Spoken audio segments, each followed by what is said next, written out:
Praise the Lord. ஆண்டவராகிய இயேசு கிறிஸ்துவின் இணையற்ற நாமத்திலே உங்கள் அனைவருக்கும் என்னுடைய வாழ்த்துதலை தெரிவித்துக் கொள்கிறேன். இந்த ஆன்லைன் கிளாஸ்ல கலந்து கொண்டிருக்கிற ஒவ்வொருவருக்கும் என்னுடைய வாழ்த்துதலை தெரிவித்துக் கொள்கிறேன். நாம் இது ஒரு சாதாரண ஒரு பைபிள் ஸ்டடி அல்ல, இது ஒரு பைபிள் காலேஜ். பைபிள் காலேஜில் சொல்லிக் கொடுக்கக்கூடிய அந்த சப்ஜெக்ட் தான் உங்களுக்கு நான் டீச் பண்றேன். நான் மட்டுமல்ல, வேறு ஆசிரியர்கள் மற்ற ஃபேக்கல்டி வரும் பொழுதும் அவர்களும் அந்த மாதிரி சப்ஜெக்ட் தான் எடுப்பாங்க. ஸோ ஒரு சாதாரண பைபிள் ஸ்டடி அல்ல, இது வேதாகம கல்லூரியிலே நடத்தக்கூடிய பாடங்களை சற்று சுருக்கமாக அதே சமயத்தில் விளக்கமாக நாங்கள் சொல்லிக் கொடுக்கிறோம். சரி, நான் ஆரம்பத்தில் சொல்லும் பொழுது, அதாவது நம்ம படிக்கிற பாடம் இப்போ சிஸ்டமேட்டிக் தியாலஜில ரெண்டாவது சப்ஜெக்ட் படிக்கிறோம். ஃபர்ஸ்ட் தியாலஜி படித்தோம். அதாவது 10 சப்ஜெக்ட் அடங்கினது தான் சிஸ்டமேட்டிக் தியாலஜி. அதுல ஃபர்ஸ்ட் தியாலஜி நம்ம பார்த்துட்டோம்.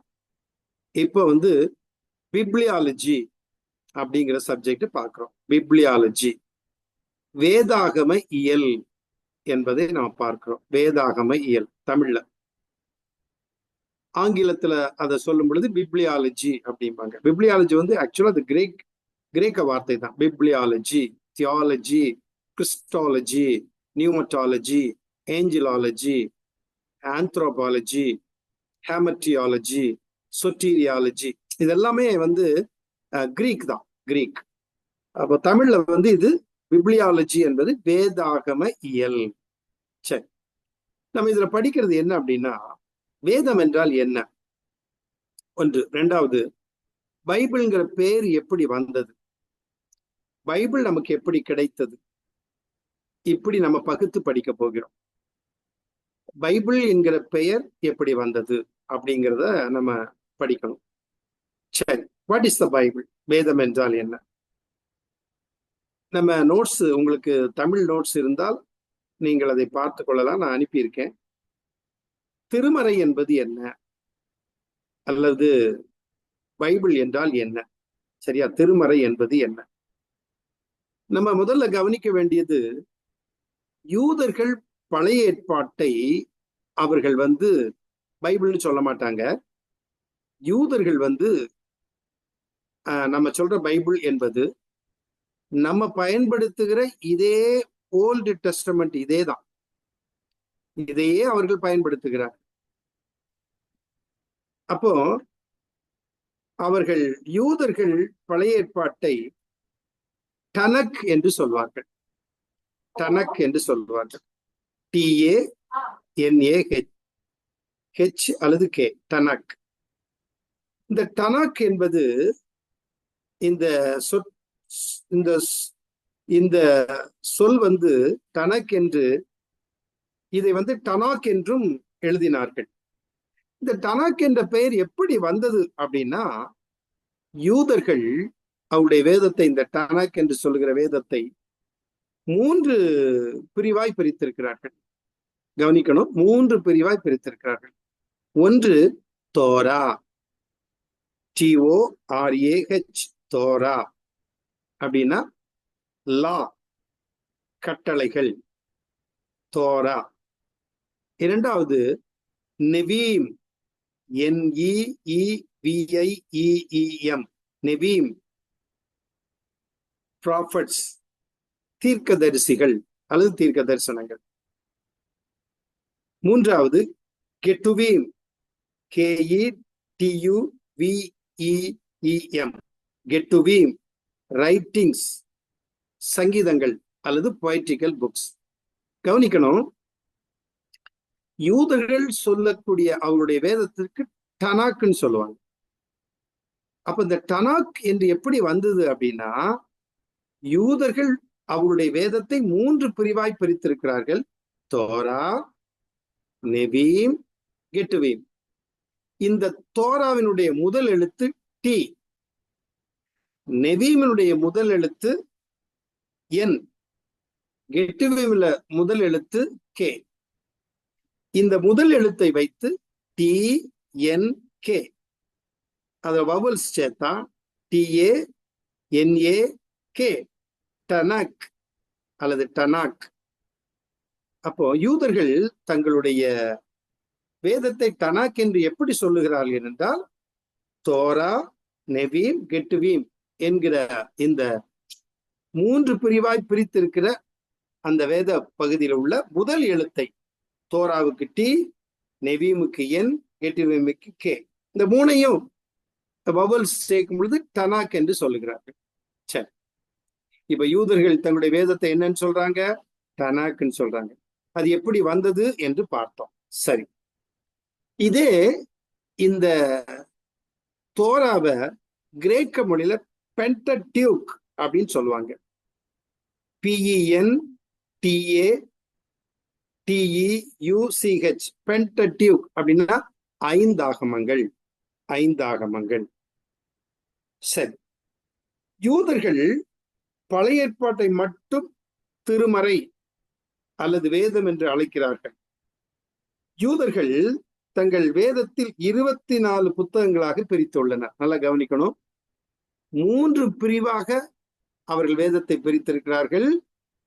அதே சமயத்துல புத்தகங்களாக 24 புத்தகங்களாக பிரித்துள்ளனர். 24 புத்தகம், நமக்கு 39. இதே 39 புத்தகம் தான். கவனிக்கணும் நீங்க நல்லா. இதே 39 புத்தகத்தை தான் அவங்க 24 வைத்திருக்கிறார்கள். அது எப்படி நம்ம பின்னால பார்க்க போறோம். சரியா? அது நம்ம பார்க்க போறோம். சரி, அப்போ புதிய ஏற்பாட்டை 27 புத்தகங்களாக நம்ம பகுத்துள்ளோம். ஆனா அவங்க புதிய ஏற்பாட்டை அவர்கள் வேதமாக ஏற்றுக்கொள்ள மாட்டார்கள். ஏனென்றால் ஆண்டவராக இயேசு கிறிஸ்துவை மேசியா என்று பண்ணல. இயேசு கிறிஸ்துவை தேவனுடைய குமாரன் என்று ஏற்றுக்கொள்ளவில்லை. சரி, இப்போ பொதுவா காமனா சொல்லும் பொழுது வேதத்திற்கு, வேத புத்தகத்திற்கு ஒரு பெயர் கொடுக்கப்பட்டிருக்கிறது. என்ன அப்படின்னா, எபிரேய மொழியில ஹேசாஃபரீம். ஹேசாஃபரீம். இந்த ஹேசாஃபரீம் என்பது சாஃபர், SEPHER, சாஃபர். சாஃபர் அப்படின்னா எபிரேய மொழியில சாஃபர்னா புக்ஸ், சாஃபர்னா புத்தகம் ஒருமையில. சஃபரீம், சஃபரீம் ப்ளூரல், சஃபரீம் புக்ஸ். அப்போ எபிரேய மொழியில ஹேசாஃபரீம், ஹேசாஃபரீம். ஹேசாஃபரீம் அப்படின்னா த புக்ஸ் அப்படின்னு அர்த்தம். ஹேசாஃபரீம். நல்லா கவனிக்கணும். பொதுவான தலைப்பு வேத புத்தகத்துக்கு பொதுவான தலைப்பு. யூதர்கள் பயன்படுத்துற வேதத்திற்கு நம்ம பார்த்தோம் டனக் 3 பிரிவு. அடுத்தது அவர்கள் புத்தகங்களாக நம்ம 39 புத்தகத்தை பழைய ஏற்பாட்டுல பிரிச்சிருக்கோம். அவங்க இதே 39 புத்தகம் தான், 39 புக்ஸ். ஆனா 24 அவர்கள் பிரித்திருக்கிறார்கள். சரியா? ரைட். இப்போ ஹேசாஃபரீம் என்பது புத்தகங்கள் என்பது பொருள். ஹேசாஃபரீம்னா த புக்ஸ் அர்த்தம்.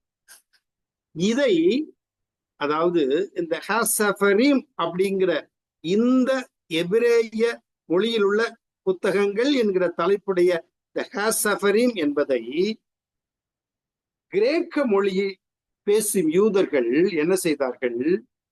தங்கள் பேச்சு வழக்கு மொழியில் டேப் பிப்ளியா என்று உச்சரிப்பாக அவர்களுக்குள் மொழிபெயர்த்தனர்.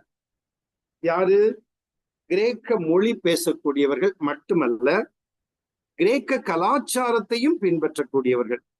யூத கலாச்சாரத்தை அவங்க ரொம்ப குறைவா தான் பின்பற்றுவாங்க.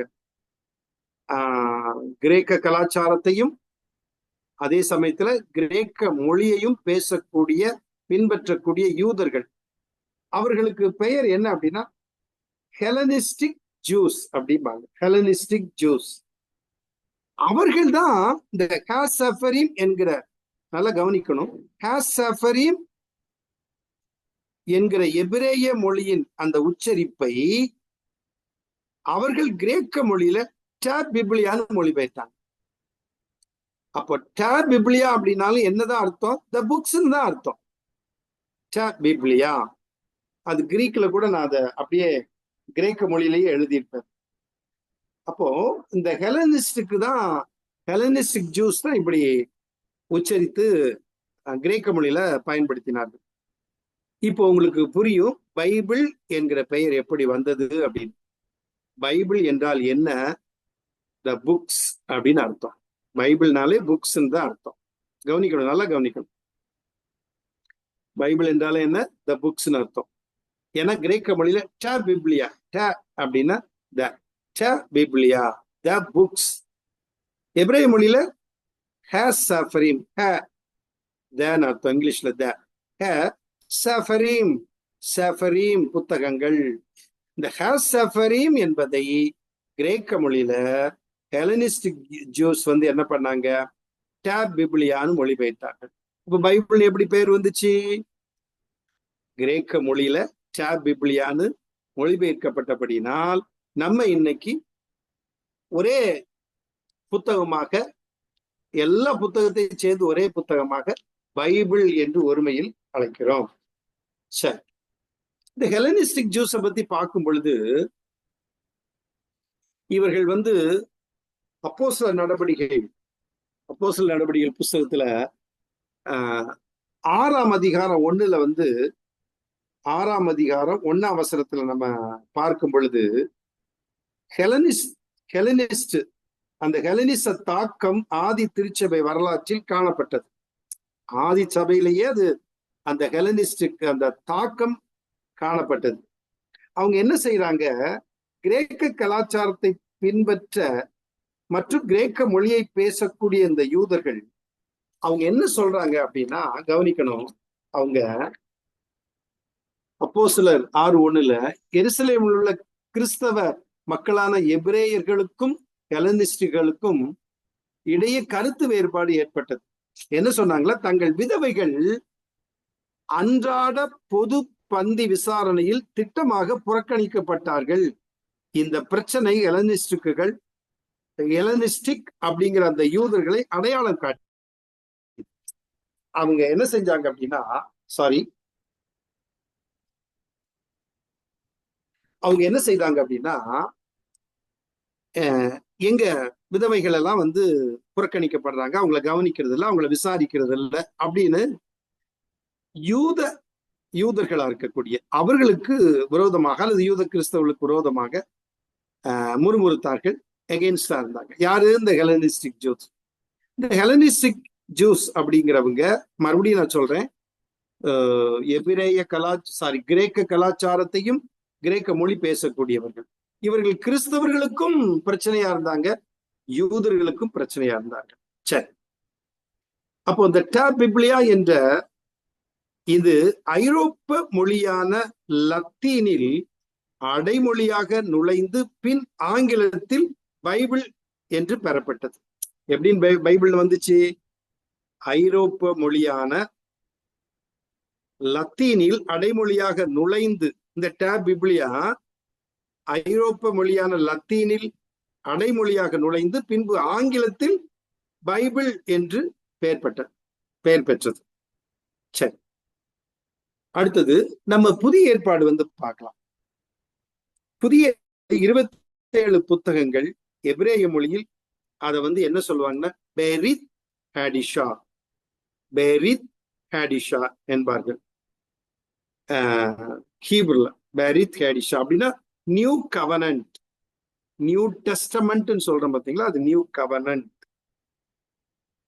சரி, அராமிக்ல வந்து வடமேற்கு பகுதியில் இன்றைய நாள் வரைக்கும் பேசப்படுகின்ற ஒரு பழமையான மொழி அராமிக் மொழி.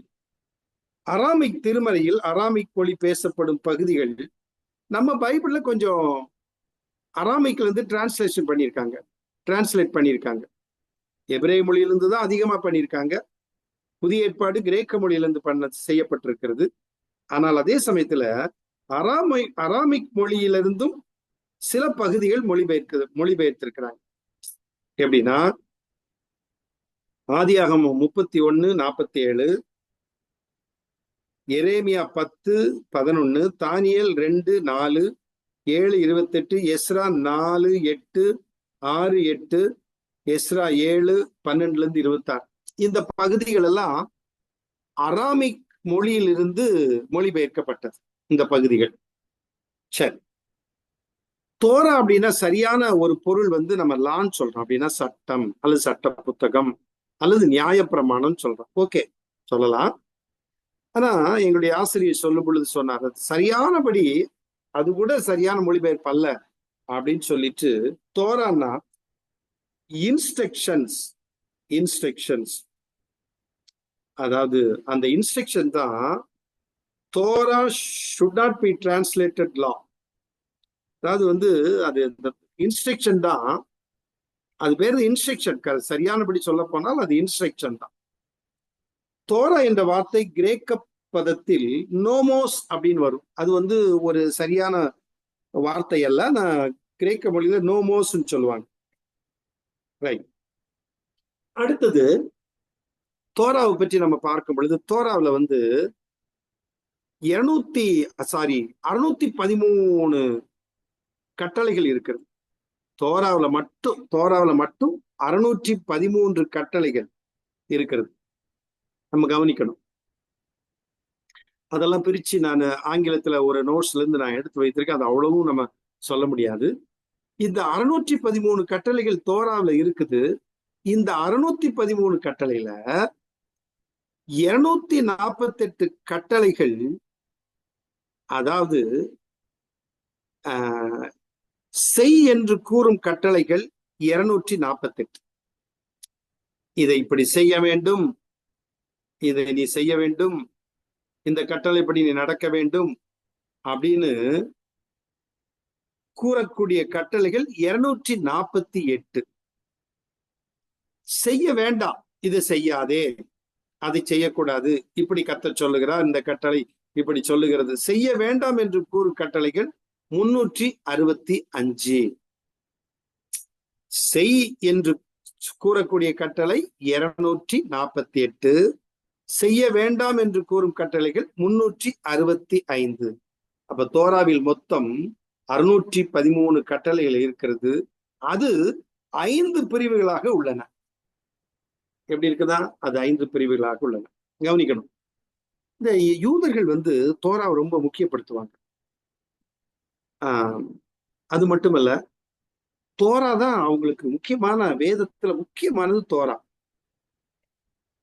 பார்மிட்சுவான்னு ஒரு விழா கொண்டாடும் பொழுது அதுல கட்டளையின் மகன்னு சொல்லுவாங்க. அந்த பார்மிட்சுவால அந்த 12 வயது நிரம்பி 13 வயது இருக்கக்கூடிய ஒரு சிறுவனுக்கு, பெண் பிள்ளைக்கும் பேட் மிட்ஸ்வா அப்படின்னு சொல்லுவாங்க. அந்த தோராவை கையில கொடுப்பாங்க. அவன் தோராவை படிக்கணும், படிச்சு காட்டணும். சோ தோரா ரொம்ப முக்கியமானது. தோரா நல்லா கவனிக்கணும். யூதர்களுக்கு தானே முக்கியம். நமக்கு இது தேவையா அப்படின்னு நினைப்போம்.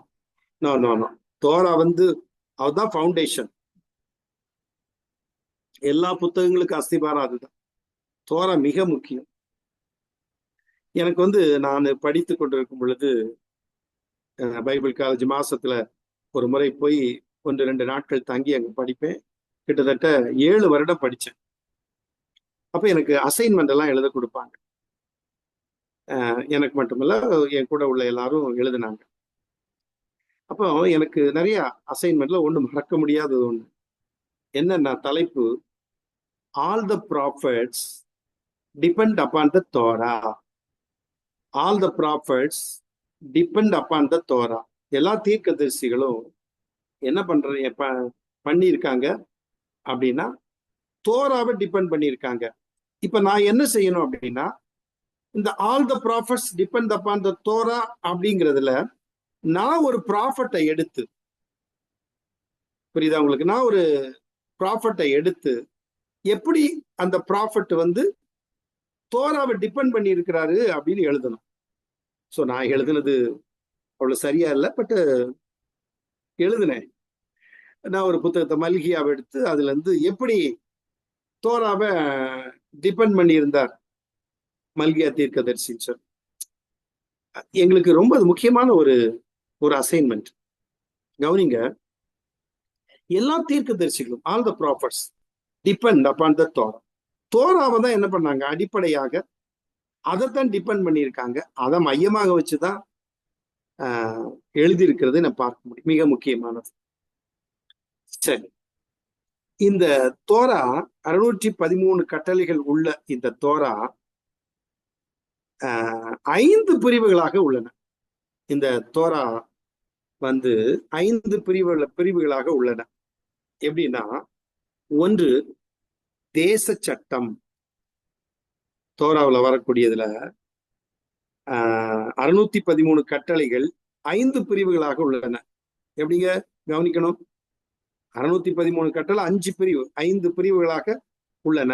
ஃபர்ஸ்ட் தேச சட்டம், இரண்டாவது சமுதாய சட்டம், மூன்றாவது குடும்ப சட்டம், நாலாவது மத சம்பந்தப்பட்ட சட்டம், ஐந்தாவது தீங்கியல் சட்டம் என்பனவாகும். 5 காரியம்.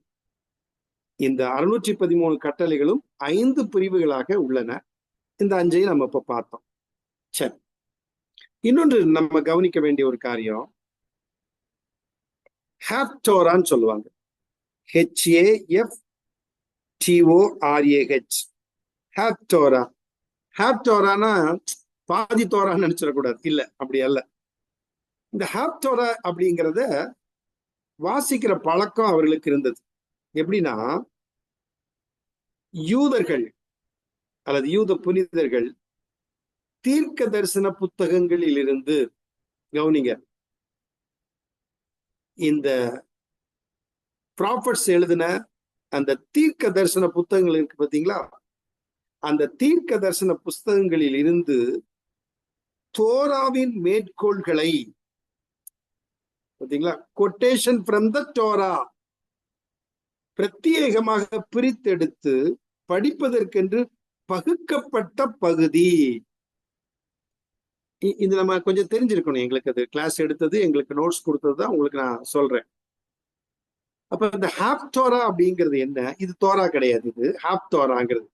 இந்த ஹாப்டோராங்கிறது என்ன? யூத புனிதர்கள் தீர்க்க தரிசன புத்தகங்கள் இருந்து, இந்த நெவீம் இருக்கு பாத்தீங்களா, அந்த புஸ்தகங்கள், ஏசாயா, எரேமியா, எசேக்கியேல், தானியேல், அப்புறம் ஓசியா, யோவேல், ஆமோஸ், ஒபதியா, யோனா, இப்படி இந்த தீர்க்க தரிசன புஸ்தகங்கள்லாம் இருக்கு பாத்தீங்களா, இதுல உள்ள தோராவின் மேற்கோள்கள், எங்கெல்லாம் தோரா மேற்கோள் காட்டி இருக்குதோ அந்த தோராவின் மேற்கோள்களை கொட்டேஷன் ஃப்ரம் த தோரா பிரத்யேகமாக பிரித்தெடுத்து படிப்பதற்கென்று பகுக்கப்பட்ட ஒரு பகுதி. எத? தோராவ. எதுல இருந்து? தீர்க்க தரிசன புத்தகங்களிலிருந்து. எங்கெங்க தோராவினுடைய மேற்கோள் இருக்கிறதோ அந்த தோராவின் மேற்கோள் எல்லாம் எடுத்து படிப்பதற்கென்று பகுக்கப்பட்ட ஒரு பகுதி தான் ஹாப்டோரா. ஹாப்டோரா. சரி, இந்த ஹாப்டோராங்கிறது வர்றதுக்கு ஒரு காரணம் என்ன அப்படின்னா, கிமு 169 அந்த காலகட்டத்துல ஆன்டியோகஸ் என்ற அரசன் தோராவை படிப்பது சட்ட விரோதமானது என்று பிரகடனப்படுத்தினான். சரிங்களா? தோராவை படிக்கிறது சட்ட விரோதமானது அப்படின்னு சொல்லி, அப்ப தோராவை படிக்க முடியாது. புரியுதா உங்களுக்கு? தோராவை படிக்க முடியாது. ஆனா தோரா ரொம்ப முக்கியப்படுத்துவாங்க யாரு? யூதர்கள். இவங்க படிக்கணும். அப்ப என்ன செய்யறாங்க? ஹாப்டோரா, தீர்க்க தரிசனத்துல உள்ள தோராவின் பகுதிகளை, மேற்கோள்களை பிரித்தெடுத்து படிப்பதற்கென்று பகுக்கப்பட்ட அந்த பகுதியில் உள்ளதை படிப்பாங்களாம். எப்படி அவங்களுக்கு தோரா படிக்கணும்? தோரா அவ்வளவு முக்கியமானது. சரி, நான் உங்களுக்கு சொன்னேன் பீரித் ஹாடிஷா அப்படின்னு சொன்னேன். இந்த பெரித் ஹேடிஷா அப்படின்னா இந்த நியூ டெஸ்டமெண்ட்டுக்கு எபிரேய மொழியில பெரித் பெரித் ஹேடிஷா, BRITH டிஷா, DESHA அப்படின்னா த நியூ கவனன்ட். புதிய ஏற்பாடு என்பது நியூ டெஸ்டமெண்ட் நம்ம சொல்றோம். பெரித் ஹேடிஷா அப்படின்னா நியூ கவனன்ட். அதை நான் பிரிச்சு எழுதியிருக்கேன். பெரித் கவனன்ட், பெரித் கவனன்ட் உடன்படிக்கை, பெரித் பெரித் உடன்படிக்கை, ஒப்பந்தம் அல்லது ஏற்பாடு. ரைட். அடுத்தது ஹே அப்படின்னா த. நான் சொன்னேன் ஏற்கனவே எபிரேய மொழியில த அப்படிங்கிறதுக்கு வந்து HA, ஹே த. டிஷா அப்படின்னா நியூ, புதிய. அப்போ பெரித் ஹேடிஷானா த நியூ கவனன்ட், பழைய உடன்படிக்கை, புதிய உடன்படிக்கை. பழைய ஏற்பாடு என்பது பழைய உடன்படிக்கை, புதிய ஏற்பாடு என்பது புதிய உடன்படிக்கை, புதிய ஒப்பந்தம், புதிய ஏற்பாடு. சரியா? நம்ம தெரிந்து கொள்ளணும். ஏன்னா வேதம் எப்படி வந்துச்சு, எப்படி அழைக்கப்பட்டதுன்னு தான் நம்ம பார்த்துட்டு இருக்கோம். சரி சரி. முதல்ல வந்து ஃபர்ஸ்ட் டிரான்ஸ்லேஷன், முதல்ல எபிரேய மொழியிலிருந்து மொழிபெயர்க்கப்பட்ட ஒரு இது என்ன அப்படின்னா செப்டுவஜின்ட் அப்படின்னு அழைக்கப்படுகிறது. எபிரேய மொழியிலிருந்து கிரேக்க மொழிக்கு மொழிபெயர்க்கப்பட்ட மொழிபெயர்ப்பு. ஃபர்ஸ்ட் டிரான்ஸ்லேஷன் பைபிளை, அதாவது எபிரேய மொழியிலிருந்து கிரேக்க மொழியில மொழிபெயர்க்கப்பட்ட செப்டுவஜின்ட். செப்டுவஜின்ட், SEPTUAGINT, செப்டுவஜின்ட். எபிரேய மொழியில, எபிரேய மொழியிலிருந்து மொழிபெயர்க்கப்பட்டது. எபிரேய மொழியிலிருந்து மொழிபெயர்க்கப்பட்டதற்கு கிரேக்க மொழியில் மொழிபெயர்க்கப்பட்டது, அதுக்கு செப்டுவஜின்ட். நீங்க சில வேளைகள்ல சில பிரசங்கம் பண்ணும்போது நீங்க ஒருவேளை கவனிச்சிருக்கலாம். அவங்க சொல்லுவாங்க செப்டுவஜின்ட்ல இப்படி இருக்குது, கிரேக்க மொழிபெயர்ப்புல இப்படி சொல்லப்பட்டிருக்கிறது, இந்த வசனம் இப்படி குறிப்பிடப்பட்டிருக்கிறது அப்படின்னு சொல்லுவாங்க. அப்போ எபிரேய மொழியிலிருந்து கிரேக்க மொழிக்கு மொழிபெயர்க்கப்பட்ட மொழிபெயர்ப்பு செப்டுவஜின்ட். இதுதான் முதலாவது முக்கிய வேதாகம மொழிபெயர்ப்பா, ரொம்ப இம்பார்ட்டன்ட். First translation செப்டுவஜின்ட். சரி, இந்த பெயர் லத்தீன் மொழியான செப்டுவஜின்டா என்ற வார்த்தையிலிருந்து வந்ததாகும். இதுக்கு 70 என்பது பொருள். இதுக்கு என்னன்னா 70 என்பது பொருள். அதன் சுருக்க வந்து LXS. L வந்து 50, X 10, மறுபடியும் X 10, 50, 60, 70, LXS அப்படிம்பாங்க. நீங்க சிலதெல்லாம் பாத்தீங்கன்னா LXS போட்டிருக்கும், அப்படின்னா செப்டுவஜின்ட். சரி, டாலமி இரண்டாம் சக்கரவர்த்தியின் தலைமையின் கீழ் 70 யூத தலைமை குருக்கள் மொழிபெயர்க்க நியமிக்கப்பட்டார்கள். கிமு 250 மொழிபெயர்க்கப்பட்டது. இந்த செப்டுவஜின்ட் அப்படிங்கிறது 70 யூத அறிஞர்களால் மொழிபெயர்க்கப்பட்டது. கவனிங்க, 70 யூத அறிஞர்களால் மொழிபெயர்க்கப்பட்டது. அவங்க நியமித்தார்கள், இவங்க 70 பேர். அந்த 70 அப்படிங்கிறது தான் செப்டுவஜின்ட் அப்படின்னா 70ன்னு அர்த்தம். செப்டுவஜின்ட். சரி, ரெண்டாவது டிரான்ஸ்லேஷன் பைபிள்ல முதல் டிரான்ஸ்லேஷன் எபிரேய மொழியிலிருந்து கிரேக்க மொழி, ரெண்டாவது எபிரேய மொழியிலிருந்து லாட்டின் மொழியில மொழிபெயர்த்தார். லாட்டின் மொழியில. அப்போ இந்த லாட்டின் மொழி வந்து கிபி 368 420 காலகட்டத்தில் புனித ஜெரோம் அப்படிங்கிறவரால் மொழிபெயர்க்கப்பட்டது. லத்தீன் மொழியில் மொழிபெயர்க்கப்பட்டது. இதுக்கு லாட்டின் வல்கேட் அப்படின்னு பெயர். Latin Vulgate, LATIN, Latin Vulgate, VULGATE, Vulgate, Latin Vulgate. சரி, அடுத்தது அப்போகிரிப்பா அப்படின்னு சொல்லுவாங்க. அப்போகிரிப்பா, அப்போகிரிப்பானா பழைய ஏற்பாட்டு காலத்திற்கும் புதிய ஏற்பாட்டு காலத்திற்கும் இடைப்பட்ட காலத்தில் எழுதப்பட்ட புத்தகமாகும். ஆனால் அங்கீகாரம் பெறவில்லை. அங்கீகாரம் பெறாதனால அதை தள்ளி வச்சுட்டாங்க. அதனால தள்ளுபடி ஆகும். கவனிங்க, பழைய ஏற்பாட்டுக்கும் காலத்திற்கும் புதிய ஏற்பாட்டு காலத்திற்கும் இடைப்பட்ட காலத்தில் எழுதப்பட்டது. பழைய ஏற்பாட்டு காலத்திற்கும் புதிய ஏற்பாட்டின் காலத்திற்கும் இடைப்பட்ட காலத்தில் எழுதப்பட்டது. இதை இந்த இடைப்பட்ட காலத்தை சைலண்ட் பீரியட்னு சொல்லுவாங்க, இன்டர் டெஸ்டமெண்ட் பீரியட்னு சொல்லுவாங்க. அப்ப இது பழைய ஏற்பாட்டோடையும் சேரல, புதிய ஏற்பாட்டோடையும் சேரல. பழைய ஏற்பாட்டுக்கும் புதிய ஏற்பாட்டுக்கும் இடைப்பட்ட காலத்தில் எழுதப்பட்டது. இதை வேத அறிஞர்கள் ஏற்றுக்கொள்ளவில்லை. நம்முடைய வேதத்தில் ஏற்றுக்கொள்ளவில்லை. யூதர்களும் அதை தள்ளி வைத்து விட்டார்கள். பழைய ஏற்பாட்டிலே அவர்கள் அவருடைய அந்த டனாக் என்ற புத்தகத்திலே, அந்த வேதத்திலே இந்த தள்ளுபடி ஆகமத்தை அவர்களும் ஏற்றுக்கொள்ளவில்லை. நம்முடைய வேத பண்டிதர்களும் அதை ஏற்றுக்கொள்ளவில்லை. சரி, அடுத்தது பழைய ஏற்பாடு புதிய ஏற்பாடு. ஒரு அட்டவணை போட்டிருக்கேன். அதுல பழைய ஏற்பாடு கடவுளின் வெளிப்பாட்டுடன் தொடங்குகிறது. பழைய ஏற்பாடு எப்படின்னா, அந்த கடவுளுடைய ஒரு ரெவலேஷன், கடவுளின் வெளிப்பாடோடு தொடங்குகிறது. ஒண்ணு. புதிய ஏற்பாடு கடவுளின் வெளிப்பாட்டுடன் முடிகிறது. பழைய ஏற்பாட்டுக்கும் புதிய ஏற்பாட்டுக்கும் உள்ள காரியம், பழைய ஏற்பாட்டிலையும் ஆண்டவர் வெளிப்படுத்தினார், புதிய ஏற்பாட்டிலையும் ஆண்டவர் வெளிப்படுத்தினார். அப்ப பழைய ஏற்பாடு கடவுளின் வெளிப்பாடுடன் தொடங்கியது. புதிய ஏற்பாடு கடவுளின் வெளிப்பாடுடன் முடிகிறது. 2. பழைய ஏற்பாடு இயேசுவை மேசியாவாக முன்னுரைத்தது. பழைய ஏற்பாட்டுல என்னது? நம்முடைய இயேசு கிறிஸ்து இயேசுவை மேசியா என்று முன்னறிவித்தது. நம்ம பார்க்கிறோம், வேதத்துல பார்க்கிறோம், பழைய ஏற்பாட்டின் தீர்க்க தரிசனங்கள். அந்த தீர்க்க தரிசனம் புதிய ஏற்பாட்டுல நிறைவேறுகிறதையும் பார்க்கிறோம். அப்போ மேசியாவை, இயேசுவை மேசியாவாக முன்னுரைத்தது.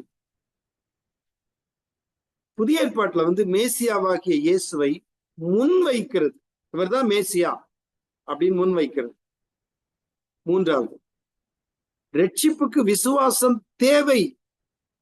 ரட்சிப்புக்கு விசுவாசம் தேவை அப்படிங்கிறது பழைய ஏற்பாடு சுட்டி காண்பிக்கிறது.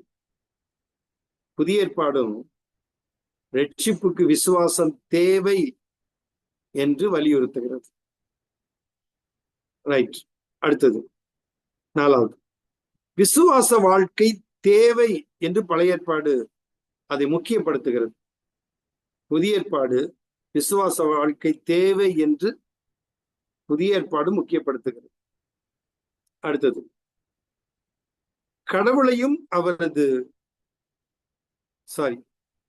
கடவுளின் தீர்க்க தரிசன திட்டத்தை முன்னுரைத்தல். பழைய ஏற்பாடு என்ன செய்யுதுன்னா, கடவுளின் தீர்க்க தரிசன திட்டத்தை முன்வைக்கிறது. புதிய ஏற்பாட்டுல கடவுளின் தீர்க்க தரிசன திட்டத்தை முன்பாக காட்டுகிறது. அடுத்தது கடவுளையும் அல்லது தேவனையும் அவரது வழிகளையும் பற்றிய அறிவை கொடுக்கிறது. பழைய ஏற்பாடு என்ன செய்கிறது? கடவுள் அல்லது தேவன், தமிழ்ல சரியா சொன்னா கடவுள், தேவன் என்கிறது சமஸ்கிருதம் கலந்து வருகிறது. ரைட். கடவுளையும் அவரது வழியையும் பற்றி அந்த அறிவை கொடுக்கிறது. புதிய ஏற்பாடு கடவுளையும் அவரது வழிகளையும் பற்றிய மேலும் அதிக அறிவை தருகிறது. அப்போ புதிய ஏற்பாடு தேவனை பற்றி, கர்த்தரை பற்றி பழைய ஏற்பாடு சொல்வதை காட்டிலும் அதிக அறிவை நமக்கு கொடுக்கிறதாய் இருக்கிறது. அடுத்தது பழைய ஏற்பாடு கடவுளின் சத்தியங்களையும் கோட்பாடுகளையும் பற்றி கூறுகிறது. பழைய ஏற்பாடு ஆண்டவருடைய, கர்த்தருடைய அல்லது கடவுளுடைய சத்தியங்களையும் கோட்பாடுகளை பற்றி கூறுகிறது. ஆனா புதிய ஏற்பாடு கடவுளின் சத்தியங்களையும் கோட்பாடுகளையும் மறுபடியும் வலியுறுத்துகிறது. நீங்க நல்லா கவனிச்சீங்கன்னா, அதாவது பவுல் பயன்படுத்தின வேதம் என்ன அப்படின்னா பழைய ஏற்பாடு தான். அவன் பவுல் நிருபம் எழுதினாப்படி, பேது நிருபம் எழுதினாப்படி, அதுக்கு முந்தி மத்தேயு, மார்க்கு, லூக்கா, யோவான் சுவிசேஷம் எழுதப்பட்டுச்சு. நல்லா கவனிங்க. ஆனா அதெல்லாம் எழுதுவதற்கு முந்தையே பவுல் பயன்படுத்தினது என்னன்னா பழைய ஏற்பாடு. அந்த தோரா, நெபீம், கெட்டுவீம் என்று சொல்லக்கூடிய யூதர்கள் பயன்படுத்தின வேதம். தோராவை பயன்படுத்தி இருக்கிறார், நெவீமை பயன்படுத்தி இருக்கிறார், கெட்டுவீமை பயன்படுத்தி இருக்கிறார். சரி, அடுத்தது புதிய ஏற்பாடு மறைமுகமாக பழைய ஏற்பாட்டில் உள்ளது. புதிய ஏற்பாடு மறைமுகமாக பழைய ஏற்பாட்டுக்குள்ள இருக்கு. நியூ டெஸ்டமெண்ட் ஓல்டு டெஸ்டமெண்ட்டுக்குள்ள மறைஞ்சிருக்குது, மறைவாக இருக்கிறது. புதிய ஏற்பாட்டில பழைய ஏற்பாடு வெளிப்படுத்தப்படுகிறது. எப்படிங்க? பழைய ஏற்பாடு புதிய ஏற்பாட்டுல வெளிப்படுத்தப்படுகிறது. நீங்க பாத்தீங்கன்னா ரொம்ப ஆச்சரியமா இருக்கும். சில வசனத்தெல்லாம் ஆண்டவர் சொல்றது நம்ம சிலதை பார்க்க போகிறோம். சரி, அடுத்தது புதிய ஏற்பாடு இல்லாமல் பழைய ஏற்பாடு முழுமை அடையாது. புதிய ஏற்பாடு இல்லாமல் பழைய ஏற்பாடு முழுமை அடையாது. இங்க பழைய ஏற்பாடு இல்லாமல் புதிய ஏற்பாட்டை புரிந்து கொள்ள கடினம். பழைய ஏற்பாடு இல்லாம புதிய ஏற்பாடை புரிந்து கொள்வதற்கு கடினம், முடியாது. பழைய ஏற்பாடு இல்லைன்னா முடியாது, புதிய ஏற்பாட்டை புரிந்து கொள்ள முடியாது. சரி, கடைசியாக கடவுள், மனிதன், பாவம், ரட்சிப்பு போன்றவற்றின் உண்மைகளை உறுதிப்படுத்துகிறது. அதாவது தேவன், மனிதன், பாவம், ரட்சிப்பு போன்றவற்றின் உண்மைகளை உறுதிப்படுத்துகிறது. அதே போல புதிய ஏற்பாடு தேவன், கடவுள், மனிதன், பாவம், ரட்சிப்பு போன்ற சத்தியங்களை உறுதிப்படுத்தி கூறுகிறது. இதுவும் அப்படிதான். சரி, இப்போ நான் உங்களுக்கு ஏற்கனவே சொன்னேன், அதாவது யூதர்கள் 3 பிரிவா தன்னுடைய வேதத்தை பிரித்திருக்கிறார்கள். அந்த 3 பிரிவு தோரா, நெவீம், கெட்டுவீம் பிரிச்சிருக்கிறாங்க. அவர்கள் 24 புத்தகமா பிரிச்சிருக்காங்க பாத்தீங்களா? அது இப்ப நம்ம பார்க்க போறோம். நம்முடைய 39 பழைய ஏற்பாடு 39 புத்தகங்கள் தான், அவங்களுக்கு 24 இருக்கு. எப்படி 24 அவங்களுக்கு? நம்முடைய புத்தகத்துல 39 பழைய ஏற்பாடு, அவங்க அதை 24 வச்சிருக்காங்க. எப்படி பார்க்கலாமா? சரி, எபிரேய திருமறை, தோரா, நியாயப்பிரமாணம், சட்ட நூல்கள் எது? ஆதியாகமம், யாத்திராகமம், லேவியராகமம், எண்ணாகமம், உபாகமம் 5 சேர்ந்தது தோரா. சரியா? அவர்கள் எப்படி பிரிச்சிருக்காங்க பாருங்க. தோரா 5 புத்தகங்கள். அடுத்தது நெவீம், தீர்க்க தரிசனம், முந்தின தீர்க்க தரிசிகள். அடுத்தது பிந்தின தீர்க்க தரிசிகள். இந்த முந்தின தீர்க்க தரிசிகள் யாரு? யோசுவா. நல்லா கவனிங்க. நம்ம கிறிஸ்தவர்கள் பயன்படுத்தின வேதத்தினுடைய அட்டவணைப்படி, வரிசைப்படி வேற மாதிரி வரும். எபிரேய திருமறை அல்லது யூதர்கள் பயன்படுத்துற பைபிள், நான் ஏற்கனவே சொன்னேன், திரும்பவும் சொல்றேன், 24 புத்தகம். அதைத்தான் இப்ப பாக்குறோம். எப்படி 24? தீர்க்க தரிசனத்துல என்ன செய்யறாங்க? முந்தின தீர்க்க தரிசிகள் அப்படின்னு யோசுவா, நியாயாதிபதிகள், 1 சாமுவேல் 2 சாமுவேல் ஒரே புத்தகம், 1 ராஜாக்கள் 2 ராஜாக்கள் ஒரே புத்தகம். நான் சொல்றது புரியும் நினைக்கிறேன். நம்ம 1 சாமுவேல் 2 சாமுவேல் அப்படின்னு 2 புத்தகமா வச்சிருக்கோம். 1 சாமுவேல் 2 சாமுவேல். அடுத்தது நம்முடைய கிறிஸ்தவ வேதம் 1 ராஜாக்கள் 2 ராஜாக்கள் இல்ல, அத 2ஆ வச்சிருக்கோம், பிரிச்சிருக்கோம். 1 சாமுவேல் 2 சாமுவேல், 1 ராஜாக்கள் 2 ராஜாக்கள். ஆனா யூதர்கள் அந்த நெவீம் அப்படிங்கிறதுல இந்த இடத்துல 1 சாமுவேல் 2 சாமுவேல்ல ஒரே சாமுவேல் தான். 1 சாமுவேல் 2 சாமுவேல் ஒன்னாயிடுச்சு. ரெண்டு இருக்குது, ஆனா 1 ராஜாக்கள் 2 ராஜாக்கள் நம்ம பிரிச்சிருக்க 2, அவங்க 1 ராஜாக்கள் 2 ராஜாக்களும் ஒரே புத்தகம். அடுத்தது அந்த நெவீம் என்கிற தீர்க்க தரிசனம் அப்படிங்கிறதுல பிந்தின தீர்க்க தரிசிகள் ஏசாயா, எரேமியா, எசேக்கியேல். கவனிங்க, ஏசாயா, எரேமியா, எசேக்கியேல். அடுத்தது நல்லா இங்க கவனிக்கணும், 12 சிறிய தீர்க்க தரிசனங்கள். 12 ஒரே புத்தகம்.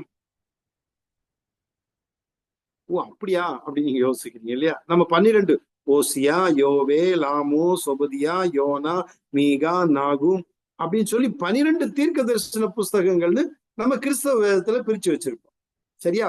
நம்முடைய வசதிக்கு ஏற்ப. ஆனால் யூதர்கள் எபிரேய பைபிள்ல, எபிரேய திருமறையில இந்த 12 சிறிய தீர்க்க தரிசனம் இருக்கு பார்த்தீங்களா? ஓசியா முதல் மல்கியா வரைக்கும் உள்ளது ஒரே புத்தகம். 12 சேர்ந்து எப்படிங்க ஒரே புத்தகம்? கவனிப்பீங்கன்னு நினைக்கிறேன். ஒரே புத்தகம். ரைட். அடுத்தது கெட்டுவீம். 3 பிரிவு நான் சொன்னேன்ல, 2 பார்த்துட்டோம். 3வது கெட்டுவீம் சங்கீதங்கள். அது வேத எழுத்துக்கள், ரைட்டிங்ஸ் சொல்லுவாங்க. வேத எழுத்துக்கள் ஒரு பிரிவு. பாட்டாகமங்கள், சங்கீதங்கள், நீதிமொழிகள், யோபு 3. சங்கீதங்கள், நீதிமொழிகள், யோபு 3. அடுத்தது அதிலே 5 சுருள்கள். மெகிலோத், உன்னத பாட்டு, ரூத்து, புலம்பல், பிரசங்கி, எஸ்தர். 5 சுருள்கள்ல வருது. அடுத்தது ரோல், சுருள்கள்னு தனியா வருது. தானியேல், எஸ்ரா, நெகேமியா. 1 நாளாகமும் 2 நாளாகமும் நூல்கள். எப்படிங்க நாளாகமம் எப்படி வந்துருச்சு? ஒரே இது. கவனிச்சிங்களா? ஒரே இது. 1 நாளாகமும் 2 நாளாகமும் நம்ம வேதத்துல பிரிச்சிருக்கோம். அவங்க என்ன சொல்றாங்க? 1 நாளாகமும் 2 நாளாகமும் ஒரே புத்தகம் தான். சரியா? ஒரே புத்தகம். இப்ப புரியும் நினைக்கிறேன் உங்களுக்கு. இதை நீங்க பாத்தீங்கன்னா டோட்டல் பண்ணி பாத்தீங்கன்னா 24 புத்தகங்கள் வரும். 24 புத்தகங்கள். யூதர்கள் நாம் பயன்படுத்தக்கூடிய அதே பழைய ஏற்பாட்டை நம்ம 39 பார்க்கிறோம், பிரித்திருக்கிறோம். அவர்கள் 24 பிரித்திருக்கிறார்கள். எப்படி என்பதை பார்த்துட்டோம்.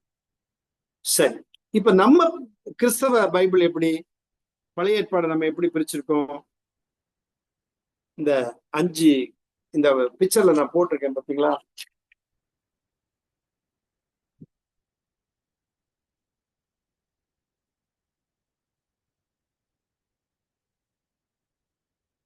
ரைட், கையை காட்டுங்க. 5 எப்படின்னா 5 நியாயப்பிரமாணம். கவனிங்க, நீங்க உங்க கையை வச்சு படிக்கலாம் அழகா. நம்ம பைபிள் பிரிவு இந்த கையை இப்படி வச்சுக்கீங்களா? இப்படி வச்சுக்கங்க. இப்படி வச்சு இப்ப என்னது 5 இந்த பெருவிரல எடுத்துக்கங்க. நியாயப்பிரமாணம் இல்ல, அல்லது தோரா அப்படின்னு சொல்றது எப்படின்னா ஆதியாகமும், யாத்திராகமும், லேவியராகமும், எண்ணாகமும், உபாகமும். எத்தனை? இந்த 5 விரலாம் வச்சிருக்கோம். இந்த பெருவிரல் எவ்வளவு வருது? 5 புத்தகங்கள். நீங்களே சொல்லி பாருங்க. 5 புத்தகங்கள். நியாயப்பிரமாணம் அப்படின்னு சொல்றோம், தோரான்னு சொல்றோம். ஒன்னா ஒரு விரல், பெரிய விரல். அடுத்தது இந்த ஆள்காட்டி விரல். வரலாறு புத்தகங்கள் 12. கவனிக்க, இது இது வரலாறு புத்தகங்கள். எப்படி? யோசுவா.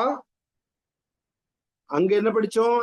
யோசுவா முந்திர தீர்க்க தரிசனத்துல வர்றாங்க. கவனிக்கணும், நம்ம பைபிள்ல அது தீர்க்க தரிசனத்துல வரல, சரித்திர புத்தகம். புரியுதா உங்களுக்கு? வரலாறு, இந்த ஆள்காட்டி விரல் வரலாறு. வரலாறு என்னென்ன வரலாறு? 12 புத்தகங்கள். யோசுவா, நியாயாதிபதிகள், ரூத், 1 சாமுவேல், 2 சாமுவேல், 1 ராஜாக்கள், 2 ராஜாக்கள், 1 நாளாகமம், 2 நாளாகமம், எஸ்ரா, நெகேமியா, எஸ்தர். எத்தனை? 12. சரியா? 12. இது ஆள்காட்டி விரல். அடுத்தது இந்த நடுவிரல், நம்ம கை விரல்ல நடுவிரல், நடுவிரல் ஓகேங்களா? நடுவிரல் அது வந்து என்னன்னா பொய்டிக்கல் புக்ஸ், செய்யுள். செய்யுள், இந்த செய்யுள் வந்து சங்கீதங்கள், பாட்டு புத்தகங்கள்னு வச்சுக்கோமே. அது என்னன்னா யோபு, சங்கீதம், நீதிமொழிகள், பிரசங்கி, உன்னத பாட்டு, 5. அப்ப பெருவிரல்ல உள்ளது 5, ஆள்காட்டி விரல் அப்படிங்கிறது வந்து 12, இது வந்து 5 பாட்டாகமங்கள். சரியா? அடுத்தது நான் நினைக்கிறது மோதிர விரல் நினைக்கிறேன். மோதிர விரல் நினைக்கிறேன். மோதிர விரல் இல்லையா? சரி. அது வந்து என்ன அப்படின்னா பெரிய தீர்க்க தரிசனம். ஏசாயா, எரேமியா, புலம்பல், எசேக்கியேல், தானியேல். எத்தனை? 5. கடைசியா 12 சிறிய தீர்க்க தரிசனங்கள், தீர்க்க தரிசிகள். ஓசியா, யோவேல், ஆமோஸ், ஒமதியா, யோனா, மீகா, நாகூம், ஆபகு, செப்பனியா, ஆகாய், சகரியா, மல்கியா.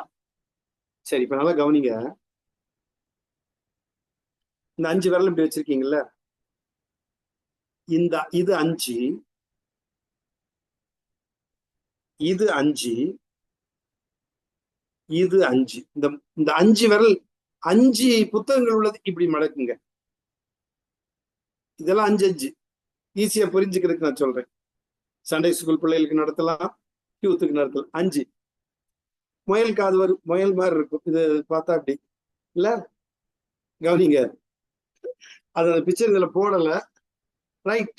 5 5 5 5 5 ஈஸியா புரியும். 5. மத்தது 2 எப்படி? என்ன சொல்லுங்க, யாரா சொல்லுங்களேன்,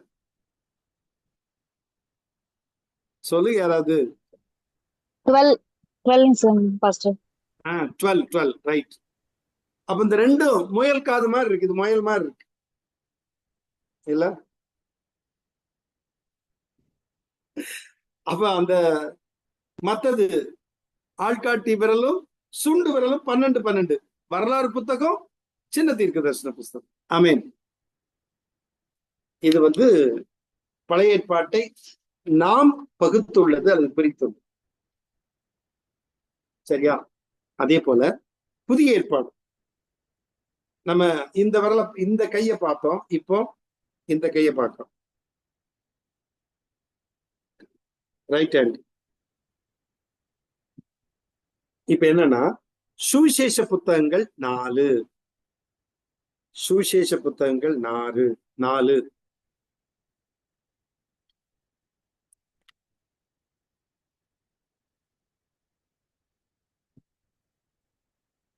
சுவிசேஷ புத்தகங்கள் 4. ரைட். அடுத்தது சுவிசேஷ புத்தகங்கள் 4. வரலாறு, ஹிஸ்டாரிக்கல் புக் என்ன? 1. இந்த ஆள்காட்டி விரல் எது? அப்போஸ்தலர் நடபடிகள் 1. அடுத்தது பவுலின் நிருபங்கள் 14. பவுலின் நிருபங்கள் எப்படிங்க? 14. பெரிய விரல் இல்ல, 14 நிருபம். 14 நிருபம் எப்படின்னா அப்போஸ்தலருடைய நடபடிகள் 1 வரலாறு புத்தகம், பவுலின் நிருபங்கள் ரோமர், 1 கொரிந்தியர், 2 கொரிந்தியர், கலாத்தியர், எபேசியர், பிலிப்பியர், கொலோசையர், 1 தெசலோனிக்கேயர், 2 தெசலோனிக்கேயர், 1 தீமோத்தேயு, 2 தீமோத்தேயு, தீத்து, பிலேமோன், எபிரேயர்னு போட்டு. ஆனா எபிரேயர் வந்து பவுல் எழுதினதாக அநேக வேத பண்டிதர்கள் ஒத்துக்கொள்வதில்லை. அப்ப பவுல் எழுதினது அப்படிங்கும்போது 13 நிருபம் தான் வரும். ஆனா அநேகர் வந்து இது பவுலனுடைய அந்த எழுத்தின் அந்த இதை வைத்து பவுல் தான் எழுதியிருக்க கூடும் அப்படின்னு சொல்றாங்க. ஆனா அநேக வேத பண்டிதர்கள் ஏற்றுக்கொள்வதில்லை. சரியா? Right, okay. அது வந்து மற்றவர்கள் பர்னபா எழுதியிருக்கலாம், இப்படி பலரும் பல கருத்து சொல்றாங்க. ஓகே, அந்த நிருபம் 14. அடுத்தது பொதுவான நிருபங்கள் 7. பொதுவான நிருபங்கள் 7. பொதுவான என்ன? யாக்கோபு, 1 பேதுரு, 2 பேதுரு, 1 யோவான், 2 யோவான், 3 யோவான், யூதா. சரியா? 7. கடைசி அந்த சுண்டு விரல். தீர்க்க தரிசனம், வெளிப்படுத்தின விசேஷம் 1. அப்ப மொத்தமா சேர்க்கும் பொழுது 27 புத்தகங்கள். அப்ப ரெண்டு கையை வச்சு கவனிங்க. 2 கையை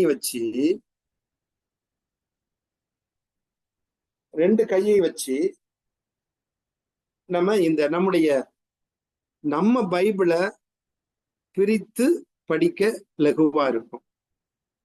யூதர்களுடைய பிரிவுக்கும் நம்முடைய பிரிவுக்கும், அவருடைய எத்தனை புத்தகங்கள், நம்முடைய எத்தனை புத்தகங்கள், நம்முடைய பிரிவுகள் எத்தனை, நம்முடைய புத்தகங்கள் என்ன என்பதை படிப்பதற்கு லகுவா இருக்கும். ரைட். ஆமா. அடுத்தது, வேதத்தை யார் எழுதினது? வேதத்தை யார் எழுதினது?